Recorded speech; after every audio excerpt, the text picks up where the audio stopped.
Good morning, everyone, and welcome to this session of Crown World Mobility's Perspective Live series. Our webinars typically coincide with the release of our Perspective article series.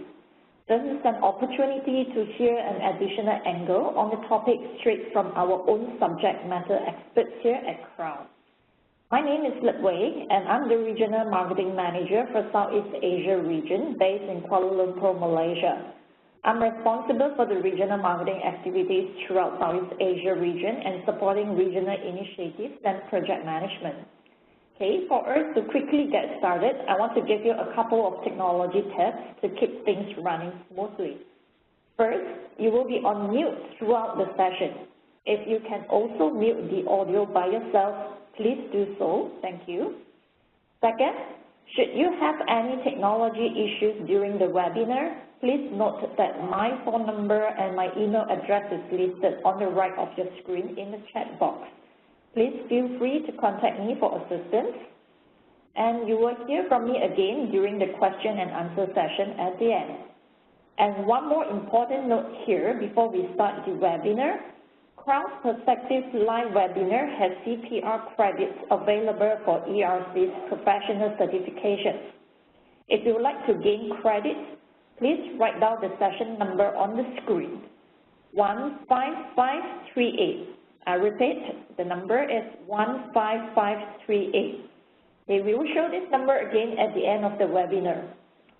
Okay, now I'm pleased to introduce to you Crown World Mobility's Global Practice Leader for Consulting Services, Ms. Lisa Johnson. Lisa has been with Crown for 6 years and is responsible for our Perspective articles and Crown's industry research. She supports our clients with their mobility policies and program strategies and is a leader in addressing innovations and shifts impacting our industry. Lisa is one of the early thought leaders in assignments related to return on investment, diversity mobility, and in the talent mobility area. Lisa has been recognized with ERC's Distinguished Services Award and has been on the faculty of the CRP Certification program. She is also a frequent speaker and regularly published across our industry. So without further ado, let me hand it over to Lisa Johnson. Thank you, Lip Wei, and good morning, everyone. It is great that you were able to join us today for our Perspectives Live session. And as Lip Wei just said, my name is Lisa Johnson, and I'm delighted that you could join us. Today, we live in a world where e-commerce and personalized customer experience are becoming the norm and really influencing how industries do business. And the global mobility industry is no different. Companies continue to look for ways to make global mobility policy more employee-focused and to increase flexibility, give employees choices, or even let employees manage a move themselves. Another reality has to do with how we want to communicate, because in life, outside of work and even in work, most of us are using texts, WhatsApp, Instagram, social media, and other apps to talk, to buy things, to make our plans. But how much of that is happening inside our global mobility programs in terms of their policy or other information to support employees who are moving? So employee experience, flexibility, communication, these are the topics that we looked at this year in Crown World Mobility's annual survey. And this webinar is going to share with you our findings and some of my and my colleagues' views on these findings. Are you ready? Let's go. Okay, for this session, we have just under an hour, and as Lip Wei said, we are going to have a little time at the end for questions, and we'll use the chat function. So I definitely will encourage you to either take some notes as we go, or you can even chat in some of your questions there, but we will be using the chat function for the questions, and that will be at the very end. I'm going to start with a little information on our recent survey in terms of the topic and the participants in the survey. We're going to spend most of our time right there in the middle at number 2, going through the highlights from the 4 sections of the survey: policy, flexibility, and choice, employee-initiated assignments and transfers, self-managed moves, communication of policy and program. And then we'll have a quick wrap-up, and hopefully I think we'll have some time for questions and answers or comments. We have in the other sessions that we've had, so I think that we will definitely have time. But if you jot down your questions, you can always follow up with me or any of my colleagues on some of these as well. Okay, so first, in terms of the survey participants, we had 127 participants. Participation was open to the public, to global mobility professionals, and it included some of Crown's clients. It included other companies across a wide range of industries. EMEA represented half of the participants. North America and APAC were about equal. They were, a little, North America 32%, Asia 20%, and then LATAM represented 5% of participants. All right, a little more details about participants here. First, look on the left, and, I'm going to add up a few of these numbers just to help them make sense a little bit more. You can see that we had 43% of participants with mobility programs of 100 or fewer moves a year. And then on the other end, we had almost 30%, we had 27% of participants with global mobility programs of more than 500 moves a year, including some with, more than 3,000 moves a year. So the results reflect small, medium, and large programs. On the right, another question that we asked this year was how long the global mobility professional who was answering the survey had been in the industry. And as we talk about new trends and ways that policies reflect new employee demographics, talent mobility initiatives, technology updates, we want to see if the person's tenure in the industry has any influence on adopting new ways of working or innovations. I tell you what, though, for me personally, I've been in our industry, as my colleague Lipway said, I've been in the industry for more than 20 years, and I consider myself kind of an adapter of innovation and change. So I don't know that the results are necessarily going to be, along those lines, but it's something that we asked, and it's something that we're going to look at more, not for this presentation today, but we will be looking at that this year. So you may see me, as I pull out some of those findings, coming back and sharing those with you all later this year. We're going to do that separately, but we were curious just to see about that. All right. This question I really loved. We wanted to know how you describe your global mobility program today. Is it catching up? Is it risk-averse? Is it traditional or innovative, leading edge? And you can see that more than half of participants, more than half of you may describe themselves as traditional or catching up. But 25%, if we look there, 25% consider themselves either innovative or even leading edge in their program. So only 3% of you said we're leading edge, and I bet I know who those few of you are that really would name yourselves that way, because there are a few people out there who are really leading edge in some areas. But 22% of you, a good solid number, more than a fifth, are saying we're innovative. We're doing things that are different. So we're going to look at that a little bit later, especially in the last part of the survey where we talk about policy communication and communication about global mobility programs. But let me ask you to do something right here this morning as you look at this screen. And I'd like you to think about this for yourself. Maybe some of you are sitting with some of your colleagues, or you're going to talk to them later, because I know a few of you have some companies have joined with different team members around the region. So what I'd like you to do is just kind of write down on a piece of paper next to you, where would you put your program today? Because I think that that's a really interesting conversation to have with your global mobility team. I think it's a really interesting conversation to have with some of your senior leaders, where you see yourself or the way that you would program. And I know that some of you, because in our industry there are many people who maybe have worked in one company and now are working in another, and you've had experience in different types of programs, some more innovative, some more traditional, some a little maybe old school or catching up, right? So think about where you are right now and how you might describe your program. I think that's a good insight to have about your program. All right, more on this later. And now, as I mentioned earlier, our topic this year was really covering the experiences, priorities, and attitudes related to employee-focused policy and approaches. We looked at several angles of this topic. So first, policy flexibility and choice, both from the flexibility that the manager, HR, or global mobility, many of you, might increasingly have, and also looking at where flexibility is being given to the employee as giving them choices. Second, we took a quick look at a trend that we started tracking last year formally. We saw it probably before last year, but last year we asked about it on our survey, annual survey, and this year we asked again, and that's about employee-initiated assignments and transfers, just to see where it stands, because I think it's kind of a fast-moving trend. So we just wanted to see compared to last year. And then the third section is on self-managed moves, so that's lump sums, managed lump sums.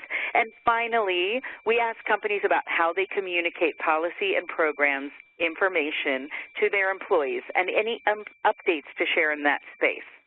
All right, so you have the background, and now I really want to just move into some of the findings. And we're going to start right there at the very front with policy flexibility and choice. And as I mentioned just a minute ago, the first part of this is really looking around the choices that are given to the business. So choice to managers, HR, or global mobility. All right, and so that's where we're going to get started. And the survey showed that the person driving the choice options in a flexible policy today is equally split between the business manager, HR, and global mobility. It's about 30% each. Now, I think that's really interesting. Actually, when we looked at this last year with our Local Plus survey, I know many of you participated in that, where we looked at Local Plus and localization and permanent transfers. When we looked at Local Plus last year, we asked who's driving the plus. And it was very similar. It was really spread out across the three functions. And this year, this is no different, looking at who drives the flexibility, who gets to make the choices for those flexible policies, whichever one you're using. And you all responded really straight across three different ways. So to me, that says in our industry, there's not one way, there's not one role that drives the flex, that it depends maybe on the corporate culture, maybe on the program, maybe on the industry, but that we couldn't give a formula to say it's all HR or it's all the business manager, or as many of us in global mobility think, maybe it should be us because we're more informed about those decisions. In no way. It's about 30 each. Not one way that companies use flex. We also know that flexible policy is more common for international policy than for domestic. So let's look at some more findings. All right, we wanted to know how many companies have a policy today that provides flexible options for managers, HR, or global mobility to offer their employees. How many have moved away from one size fits all? And we can see that more than half, 56%, have this approach, and another 10% are adding it in the next 12 months. So that's going up to 66%. That's a pretty solid number there. Very few state that they would never offer that. You see that down there at the bottom on the left, 6% said no, never. Then you can see on the right of your screen that some of the reasons for adding flexibility have to do with having options, segmenting the mobility populations, and meeting business needs. And those business needs, what we'll find, and you'll see a little bit here, and then also you will receive the full survey findings report, and you'll see even more that those business needs could either be cost-driven business needs, a budget business need, but it could also be the business needs of needing to get a person to go, right? So we know with Local Plus that those pluses in a flexible policy of pluses are added sometimes to, make sure that a person is willing to go on their assignment, and the same is true for flex policy in general. But sometimes it's the budget, so I need the flexibility as a business manager to meet a certain budget, and that way I'm not offering the same thing to everyone, right? So those were some of the whys behind using the flexible policy, and we see that, well over half of companies are using a flexible policy with options for managers, HR, or global mobility. All right. As most of you know, flexible policies aren't new. I see some of the names on here, and I know a lot of you, and a lot of people with, there are a number of people here with a lot of experience, so flexible policies aren't new, but they are normalizing. So on the left, you can see that 43% of companies with flexible policy added it more than 3 years ago. So that's a very strong percentage of you with flexible policies who added it more than 3 years ago. It's been around.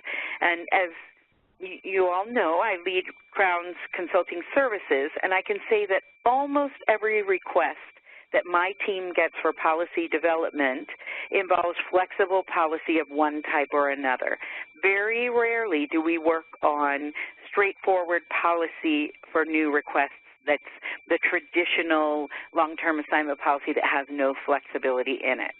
It does happen, and a lot of times it's people who are new to even putting a structure to their mobility program, maybe some of the smaller programs, but in general, it rarely happens. So you see here at the top, if you add all of the other numbers, so we saw the 43% more than 3 years. If we go the 10, 21, 26, that means that 57% of companies with flexible policy have had it for less than 3 years. It's still really new for a lot of companies, for the majority of companies, right? I think that's really exciting. I think that's an important thing to recognize, that it's emerging. It's kind of the new thing for a lot of other companies. So those of you who have had it for a while, you may say, yeah, we've had it. But for most companies, it's something that they've just had for 3 years or less. It's really new. The other finding on this slide shows that Core Flex, there on the right, is the most common policy type for using flexible policy today. Two other things stand out to me on the right-hand graph. First, that Local Plus, which is a very popular approach, it's now reached the same level of use as a flexible policy as the most traditional way that policy has had flexibility forever. And which one is that? It's the other 17% there, which is flexibility through exceptions to policy. So 17% of companies said we still use exceptions as the way that we give flexibility to our employees or to business managers or, or HR. And Local Plus is at that same range. I think that's an interesting little parallel there in terms of where Local Plus is. Second, to me, the cafeteria-style policy, that's something that gets mentioned a lot at conferences. It's an interesting policy approach, but less than 10% of flexible policies have that format. And I think part of it is that maybe for many companies, technology is catching up, so it really does take technology to use that well. I think the calculations for creating a cafeteria-style policy are so complicated for many companies, and it may be one of the more difficult ones to design. So this slide gives you one of the most important takeaways from the survey, which I'm going to repeat a couple of times today, and it's right there at the bottom of the slide. Let me just read you the quote. This is from one of the participants, and they said, flexible policy needs a higher skill set of consulting than standard policy to ensure stakeholders understand choices and apply accordingly. Now, by consulting, no one is talking about consulting like consulting services where I work necessarily. They're talking about global mobility professionals needing to have a more consultative and advisory role as a result of flexibility, because flexibility means choices. It means that there's the opportunity for things to get misused or used for the wrong reasons, or there's just a level of insight that is required. So that reality for us in our industry means that our industry is becoming more and more advisory and consultative in terms of the skill sets that are required. All right, the last finding in this section on flexible policy that's driven by the manager, HR, or the global mobility team is we asked, what are the challenges? What's the negative side of having flexibility? And the response that was most frequently commented on was the inconsistency that comes from flexibility and choices. So participants said that often when the business manager or HR are deciding what to offer, their decisions are made based more on the budget than the need or understanding of the employee's needs, so that the application of the flex is not consistently applied and the need of the employee is met sometimes but not consistently. And that really speaks to that previous comment on the slide that we just left, right? The fact that global mobility, our role, our function as professionals will be required to be more of an advisor with the increased use of flexibility and policy. The nice thing is that when you have a flexible policy, you're putting some of those choices into a framework that has a fence around it, right? So you're not just saying anything goes, like an exception maybe, but you're saying within this framework, you have some freedom there to use. All right, I want to take just a minute, and I would like to look at the companies that have added flexibility to their policies in the form of employee choice. Now, this is different from what we just looked at. Remember, we were talking about flexibility that's being given to the business manager or HR or global mobility. Here, we're looking at those companies that have added some flexibility for their employees, where the employee is given their choices. So first, almost 30% of companies with a flexible policy have employee choice options for some of their benefits, and another 10% are in the process of adding it. So it's not the norm, but it's growing. Now, we know that the companies adding it are often doing it because everyone likes choice, right? Look at how this is how I started our conversation a few minutes ago. Look at how you purchase things, how we pick hotels, how we buy cars or bicycles or yogurt or clothing. Choice is the king. We all expect to have some choices in the decisions that we make around what we buy and the options there. So giving employees options is wonderful. In a core flex or a tiered policy or local plus, or with exceptions, most of the flexibility is going to always be driven by the business, the manager, HR, global mobility, right? But not the employees. So some of you I know who have been on calls with me about your company's flexible policies know that one of the things that I like to say is when you give some choice to your employees, even in a policy where the flexibility is mostly flexible for the business, not the employee, your goal really is to delight that employee and look for a positive employee experience where they feel like they have a little bit of freedom. So I'll give you some examples of that in a minute. So it's not saying employee choice for everything, but it's saying within your flexible policy, you've got your core options that everyone's going to get because they're compliance related, because they really relate to what your program is all about. You've got some flexible choices around maybe budget or location or business unit or reason for the assignment or the move, but then there might be a few places there where there's some flexibility for choice. So what else did we learn about employee choice? Here are 4 more highlights. One, it's still new and it's emerging. Most companies with employee choice in their policy have had this option for less than 2 years. This is a really new thing, right? And I think it's very much linked with the employee experience trend or emphasis that we're seeing now and the talent mobility, recognizing that mobility is also a vehicle for talent retention. And I think it might be connected to our employee-initiated moves that we're going to talk about in a minute. But 62%, that's a lot of you who have just added it in less than 2 years. Second, the 2 most frequently used ways to give employee choice in policy are either using a flexible allowance, which could be called a managed lump sum, right, or using a core flex policy. Third, similar to the earlier section, the least common approach is cafeteria style. And last, employee choice is also much more common for international than for domestic relocation.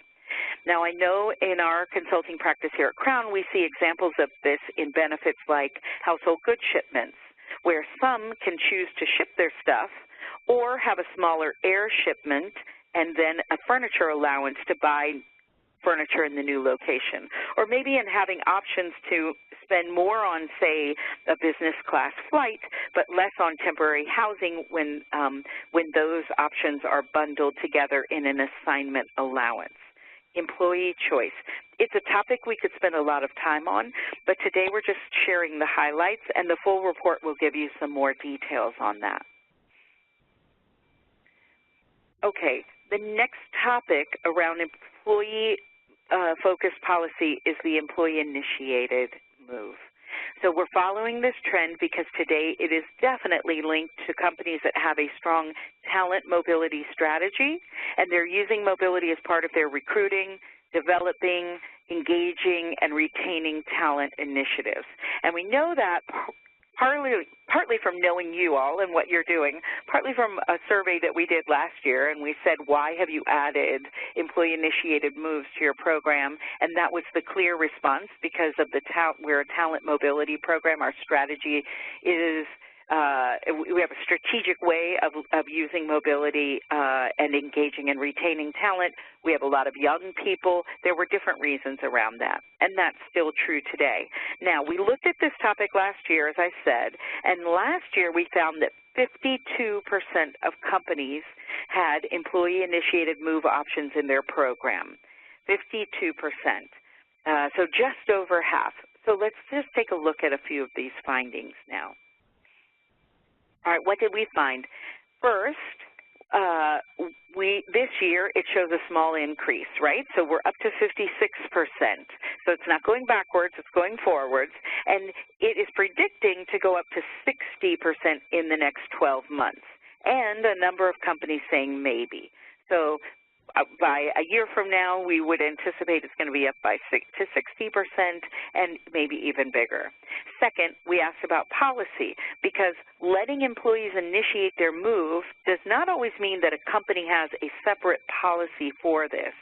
And we can see there that 45% of companies with the policy have a policy that is specific to employee-initiated moves, and 56% of companies don't.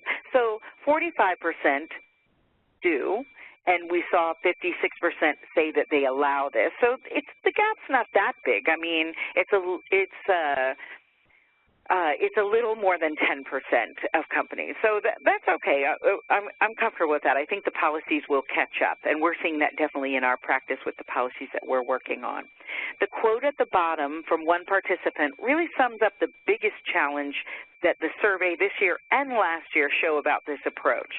So right there at the bottom in the blue box, our employee-initiated moves offer lean services, and as a result, the expectation from the employee needs to be managed well. So an employee-initiated move policy is almost always far leaner, as you know, than a company-initiated move policy. Of course, right? Because it's designed, it's meant to keep employees, to give them an adventure, but not cost the company as much as the traditional company-initiated or strategic targeted assignment. So it's meant to be low cost. The problem is that employees often expect that they are going to be treated the way that any person moving with the company would be treated in terms of the benefits. Now, one of the things that many of you have heard me say, and you'll hear me say it again because I think it's critical in our industry, is that low-cost move policies and plans require some creative approach to naming that policy that helps set the expectations for the employee. But you have to make it fun, so we cannot name these policies our low-cost move policy, because if I received the low-cost move policy and my colleague over there, Patrick, didn't receive it, he got the regular policy, I'd be saying, why did I get the low-cost move policy? If it is named the self-initiated move policy, the adventure move, the backpack move, something that sets some of those expectations. We can be surprising, we can set expectations, and we can have a little bit of fun with it. So what I'd love is that if you have come up with a fun way to name some of your low-cost move policies that are linked to your talent initiative, linked to engaging your employees and retaining them or developing them, please share those with us across our industry. We need to be great about sharing and inspiring others with some of our innovative ways to talk about new things. We cannot be boring. We got to be a little more cool than we have been in the past, because everything around us is becoming cool in our companies and around us, and we've got to make global mobility a little more fun as well and surprising. But that could help set those expectations. It's employee initiated. It's not the same as your traditional move policy. But I think this is an interesting space to watch. So I'll look forward to next year and seeing what we see and hearing from you all around what you're doing with employee-initiated moves, those of you who are strategic talent mobility focused and how that's impacting you. All right.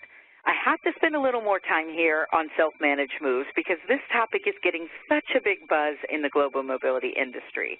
And it builds on a theme that we started talking about a few years ago that we called, initially we talked about it as Uber mobility, remember? And DIY, do-it-yourself moves. I know some of you probably remember a paper that we put out on this, but it's definitely something we talked about as a disruptor to our industry and that DIY Uber mobility concept. So our survey this year found that 65% of companies offer lump sum and 35% of companies are offering some managed lump sum mobility options. So let's look at the highlights, and remember that the full survey report will have more detail, and that's coming out, I believe, just next week. It's just going to follow these live sessions that we've been doing for the past couple of weeks and that you're participating in now. Okay, so the reality is that, as many of you know, lump sum and cash allowances reflect other trends that influence the workplace in most industries. Flexibility, employee choice, millennial values, DIY, wanting to find low-cost ways to move young people is influencing this trend for sure. Now, for a few people, you see there on that last bullet point on this slide, the U.S. tax reforms that were voted on at the end of last year and initiated in January of 2018. The reason why this is interesting, even to APAC region all around the globe, is that, first of all, many of you, no matter where your company is headquartered, will have moves into or out of the U.S. or within the U.S. because it remains, one of the top 5 destinations or locations for international assignments, outbound and inbound. So here, just the tiniest little explanation behind it is that the new tax reforms in the U.S. eliminated historical tax benefits from companies covering employee relocation costs. So in the past, the taxes in the U.S. said, the tax code said, if a company pays for some of the relocation expenses, it benefits the company tax-wise. They're not taxed in the same way, and it positively impacts the employee in terms of their taxes. Well, for the first time in 30 years or more, the taxes were reformed in January, and that tax benefit was removed. So without having a tax benefit to cover those relocation benefits through services, we anticipate that some companies will say, you know what, as a result of that, I'm going to stop. I'm just going to start giving people cash because it doesn't benefit me or them to have the services.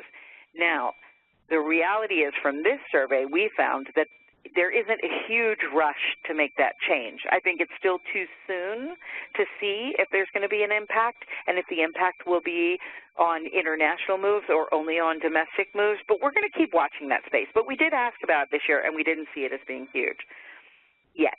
Another influence is technology and the availability of online information sources. So as many of you know, the relocation allowance or miscellaneous expense allowance has always been the most common way for employees to have some choice because they can cover their personal expenses through that miscellaneous expense allowance.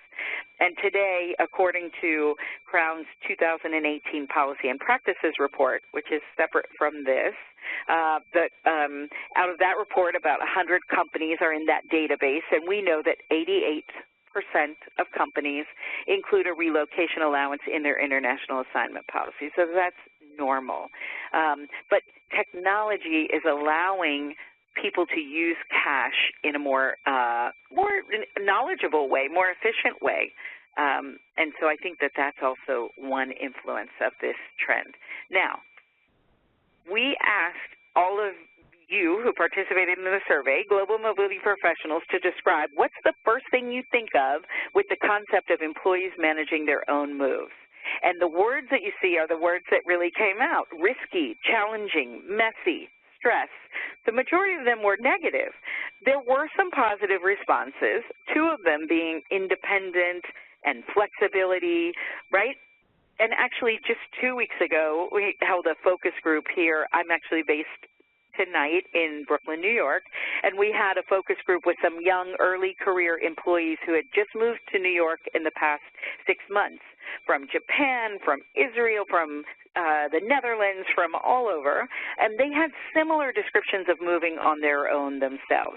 They talked about anxiety or freedom or it being tiring, a little positive and a little negative. And so they had moved on their own with no support from anyone. So I think it's interesting that they had some of the same responses. Let's look at some other findings for this section. All right, let's just clear up for some of you what I mean when I say lump sum and managed lump sum here. Lump sum for this survey and for me is talking about cash for employees to use or keep, right? So I'm giving you this amount of money, you can use it or you can keep it. And actually our survey says that 86% of companies that use a lump sum give no requirements around how the money is spent. And for the few that do give some requirement for the lump sum, it's mostly immigration, tax, and preferences for temporary accommodation. Now, a managed lump sum for this survey, and in my definition, is talking about a budget for employees to use based on personal choices. But typically, the employee does not keep extra cash.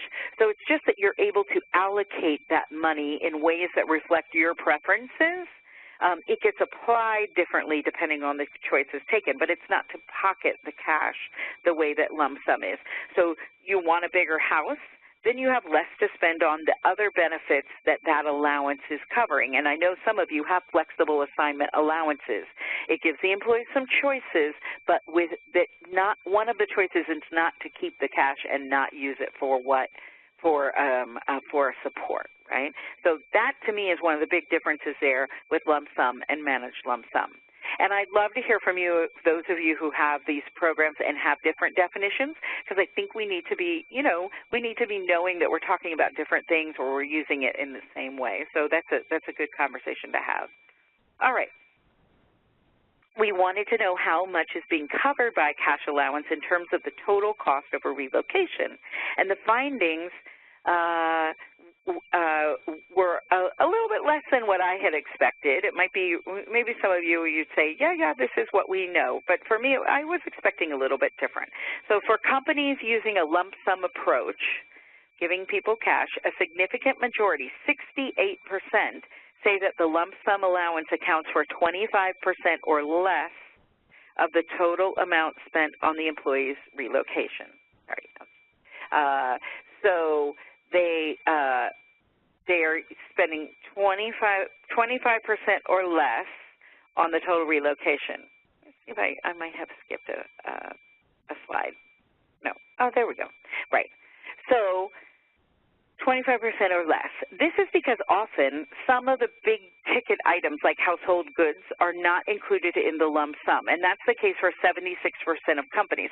So 76% of companies said, we do give cash, but some things we cover for the employee, so we don't include that in the cash amount. And for well over half, 76% of companies, they said household goods is one of those. We cover the household goods. We don't include that in the cash that people are, what we're intending the cash to be used for.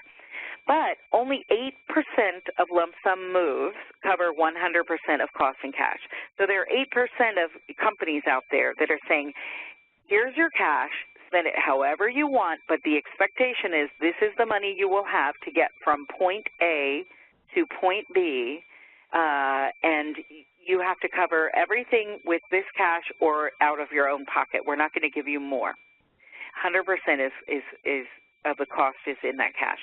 Now, for self-managed moves, the findings in terms of how much of the total move cost is being covered by the cash amount, you see there 67% there in the coral cover. It's almost the same. All right. So let's look at why companies are using lump sum or cash options within their relocation programs. And I don't think there are any surprises here. Participants in the survey gave the following reasons. The top three are the ones that stood out the most. One, it's simple to explain. The impression is that it reduces an administrative effort, and employees want DIY, do-it-yourself options. A couple of the other reasons that people talked about was the flexibility and that it's a low-cost option. So can you give the lump sum? Are you all giving your lump sum or management lump sum to everyone? Is it right for everyone? The answer from the survey was a clear no. So it's being used for, I don't think you're going to be surprised, companies said it's best for singles, for small households, for early career employees who like the adventure, for college grads. It's really popular. But for senior executives, the idea of packing up the boxes, figuring out even if it was domestic, a rental truck, putting the whole move together, no thanks. So if you look there on the screen in the blue box right in the middle, here's one quote, but this was very similar to many of the participants' quotes. And it was, depending on the level, some are willing to do the heavy lifting and move themselves. Most like it, but executives are not willing to do any of that. So really it's for our early career, singles, small households, not a lot of stuff, maybe right out of college. A lot of people use this for their new hire, college grads, right? And it can be fun to have some flexibility there with the lump sum or managed lump sum. All right, we asked, are there any concerns about lump sums, about using this lump sum? Any concerns you have about it or the self-managed move approach? And the biggest concern for both lump sum and managed lump sum was the potential for a negative employee experience, right there, number one in the box on the left. Now, it was, when we looked at the numbers, by far the biggest concern. So the others that follow were much smaller in terms of the number of times they were mentioned. Number two, coming behind number one, but at a big distance, was safety and security. So we put those on top because those were the two that by far got the most comments or the most responses from those of you who participated in the survey. The potential for the negative employee experience and the duty of care, the employee's safety, whether it's lifting boxes or staying in unvetted housing. Because remember, these are mostly being used with young, early career employees with limited experience with a move, right? So maybe if you're giving them a lump sum and they can keep the cash, they're going to make choices that are more about keeping the cash than about their well-being. Maybe it's sleeping on someone's sofa. Maybe it's finding the most inexpensive service that they can find on the market because they want to keep some of that cash. So the decisions are not necessarily being made as knowledgeable. So that's the biggest concern. Now, to me, and I'll talk about it in a minute, I think that that is really positive for us in our industry, whether you're in a company or you're a relocation management company, because it means that we do know how to support people who are moving. So we can give guidance, we can give support, and we can help people even when they're using a lump sum or a managed lump sum. So we'll talk about that more in a second, because I think that that's an important takeaway. But let's look at how many companies that are using lump sums, what kind of guidance or counseling they're providing. Knowing that the negative employee experience is the biggest concern, I want to just see what are companies doing to counter that concern. So, you know, I always say you don't know what you don't know if you haven't ever moved before. So you're not necessarily, the money is never going to go as far as you think it's going to go, or maybe, you know, you'll buy this surfboard instead of, you know, the things that you needed for the move. It's hard to figure out how to spend it. So we ask companies, how much guidance or counseling do they provide?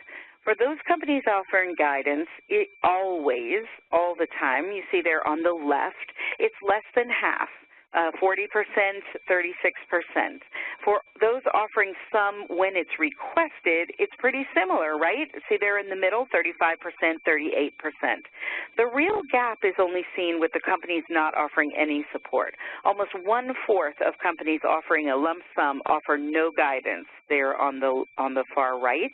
And the managed lump sum, it's far less common. It was 14%. My hypothesis is that those companies that offer no guidance and a pure lump sum are motivated by the DIY concept, the simplicity, and it's more of a philosophy. They say, you know, here's your cash, figure it out. So it's not even occurring to them to offer some sort of guidance or counseling necessarily by making that choice. But we're going to probe more on that in the coming months. So you'll hear us talk a little bit more about this. All right, the other piece of support that is possible, besides counseling, as you all know, is a technology-based support. So let's take a look at that in terms of guidance. A few companies, they are on the left, have some in-house technology solutions. Many, right there in the middle, 20% or 33% use an external partner solution to guide the employee on how to spend their cash. And about 20% are using Excel spreadsheets or non-technology-driven support. Maybe it's a checklist or something. This is why an app or a platform to help companies spend money can be so appealing, because then they know how far their budget will go. And these types of technology platforms exist. At Crown, we have them, but lots of companies out there are now, you know, adding that because it's an important way to support the flexible options, whether it's a core flex policy or an employee choice policy or a managed lump sum or even a lump sum. It's a big boost to using self-managed move options or flexible options, even within those more traditional flexible policies like Local Plus or flexible assignment allowance or core flex. So to me, providing more guidance, more information to help improve the employee experience, that's what I would focus on this year if my employees were receiving more choice or more options or more freedom through cash or through flexibility. It can take you right out of Excel, but any kind of guidance, whether it's a human being or it's technology or it's checklists or it's giving them support for the choices that you're giving them. Like, to me, that would be what I would really focus on around improving the employee's experience with the flexibility that I'm adding to my program. All right. We've covered flexible policy. We've talked about employee-initiated move trends continuing to be on the rise. We've talked about the self-managed moves like lump sum and managed lump sum. And now we're on the final section of the survey. And I have to tell you that this is my favorite section. And here's why. We're at a turning point in how policies and information about moves can and should be communicated. This section asks participants to respond to questions regarding the changes that their organization is making with their mobile employees. And I hate to break this to you, I hope that I'm not surprising any of you, but mobility is not often at the forefront of changes in how business works, even within our own organizations. A few of you maybe, like 3% or less, right? But in general, we just aren't as an industry. We just aren't. And this year's survey shows this to remain true in terms of mobility policy and communication. So let's just take a quick look at what we found. First, we can see that half of companies have not made any changes to their policy to make them more user-friendly.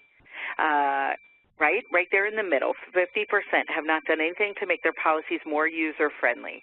Now, I see a lot of policies, and so many of them are still long, text-heavy Word or PDF documents that are really difficult to read. And there are so many ways today to make policy more user-friendly. We just worked with one of our Australian clients to help them put their policy online, like a click-through document that's more user-friendly, and it went from 44 pages to 16 pages. Let's look at some ways that companies are or aren't making changes to policy real quick. I think you're going to find this interesting. All right, we can see on the bottom left that 23% of companies have added some infographics to policies. So think about your own program, your own policy. Have you added any infographics? Now look at the top left. Well over half of companies, many of you, have started to simplify benefits and service descriptions. That's fantastic. And just above, in the middle square there, many of you, 43%, have moved to online policy guidelines. Now, remember at the start of this session when I said that 23% of companies called themselves innovative? 23% of you maybe called yourselves innovative in your programs. When we cut the data to see what innovative companies said about changes to policy format, this was the one place where there was really a difference between innovative programs and traditional, and that was in the online policy guidelines. 61% of companies, that's a big jump from 43 to 61. 61% of innovative companies have online policy guidelines. Now, of those innovative companies, and you know who you are, you know who they are, they're often on the talent mobility panels at conferences, they have their online policy guidelines already. But those of you who are more traditional, you're not too far behind, the 43%. Now, for any program, whether you're innovative or you're traditional or you're catching up, video and chatbots remain something of the future. And you can see that there, 7% in the middle bottom and 3% in the bottom right. Chatbots and video, if you're doing it, then you are doing something that's innovative, because whether you call yourself innovative or more traditional, only 7 and 3%. There wasn't a big difference there in terms of which ones are adapting video and chatbots yet. I think it's going to move fast. We're going to keep tracking that. All right, what else? So that was around policy, but another question we asked, other than policy, was what does your global mobility program use to communicate with employees? So you can see that email, there in the top left, is the most frequently used approach other than policy, 83%. And just over half of companies have an intranet site in their program, 58% there in the top middle box. But listen to this.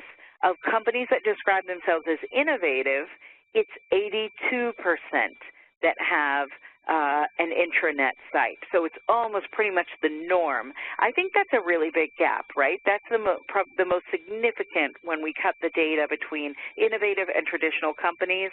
By far, it's pretty much the norm to have an intranet site if you're a more innovative company. But a little more than half have it if you're more traditional. For everything else on this screen, text, social media, apps, mobility, blogs and blogs, everything else, there was no major difference between innovative, traditional, leading edge, or catching up. Very similar. The one that really surprises me there is the apps response, only 15%.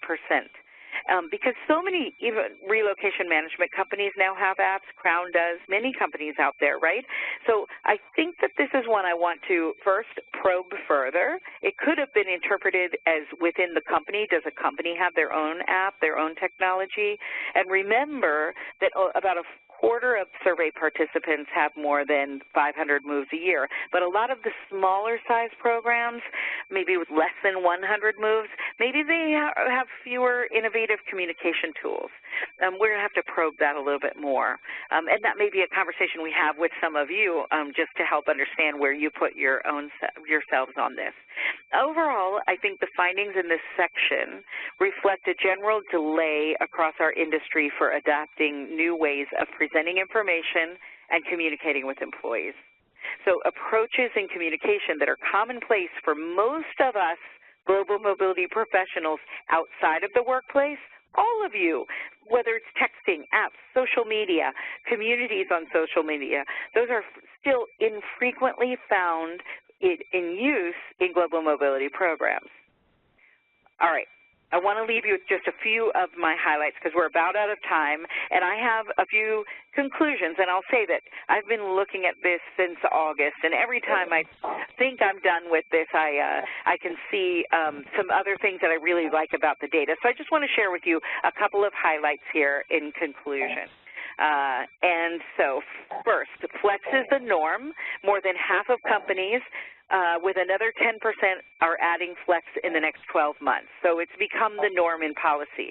Two, one of my favorite findings, our role, whether you're an internal global mobility professional or working in an RMC, our role is more advisory and consultative as a result of number one, as a result of flexibility. Number three, the reason people like to outsource and centralize their programs is for consistency, but flexibility muddles that some, right? That's why core flex or having some good guidelines for flex is the best way to go when you add flexibility so that you can have some consistency with your flexibility. Four, most flex is still driven by the manager, HR, or global mobility. The employee choice is still new, and it's less than 30% of policies, but it's coming. I can guarantee you it's coming. Number five, up from 52 to 56% this year, employee-initiated moves are on the rise. All right, let me give you five more really fast that will just sum up. Six, for global mobility professionals who took the survey, self-managed moves are challenging, they're messy, but they're flexible, and they give independence. Number seven, it's another one of my favorite findings because we can do so much with it. The biggest concern for companies about lump sum and managed lump sum is the negative employee experience. Fantastic, because we as global mobility professionals can find ways to support our employees better, right? So that gives us something to shoot for this year. Number eight, no surprise, companies that offer managed lump sums give more support than companies that choose to do a pure lump sum. Pure lump sum is do it yourself. That's a philosophical choice. That's saying just do it yourself. So, of course, there's not going to be a lot of support. Number nine, only 23% of companies have made their policies more user-friendly. Isn't that a great objective for you for 2019? Let's do that. Let's work on more of that. We're going to be doing that definitely at Crown. We're already incubating some new ideas with some of you out there, so I would definitely say you can make that a goal for this year, more user-friendly. And number 10, finally, as an industry, we are far more traditional. Overall, in how we communicate, we will not all have chatbots. We will not all have AI and video tomorrow. But it's the strongest message from the survey findings regarding policy and communications. We have room to improve on that and do it quickly. Okay, I want to thank you. I know we have maybe just another minute or two, and I'm not sure if any questions have come in, so I'm going to hand it back to you, Lip Wei, if you're still there, and hopefully let's see if there are maybe any questions for the chat bot. You can just chat it in. Thank you, Lisa. Okay, everyone, if you have any question, you may just type directly into the chat space on the right of your screen.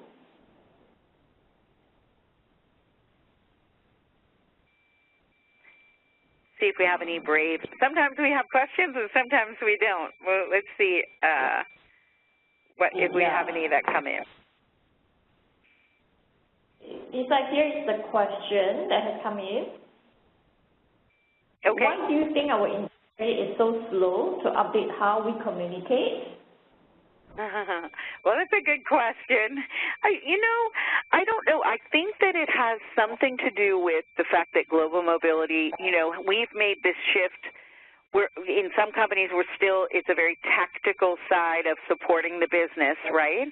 And so it's not always, I have been in some of your organizations on this call and some of the most businesses that are very technologically advanced, but your programs are still on Excel spreadsheets. So I think that global mobility technology has really been slow to advance, and investing in the global mobility infrastructure is a big, you have to get a lot of buy-in for that. So I think that it's not where companies are necessarily investing in their overhead. But I think we're on a roll. We've had some real disruptions happening. So I think, you know, definitely in the relocation management companies at Crown, for sure, we're all, you know, that is something where we're on sort of full speed ahead for that. So I think we'll see some changes. Hey, thanks, Lisa. Sure. I have a few questions here which are quite similar. All of them are asking, like, how can I get a copy of the survey report? Oh, that's a good question. Well, that's easy. You will all receive a copy of the survey report. It's just in its final edits right this minute, so it will be out in the coming days. And anyone who was on this webinar will receive the survey report.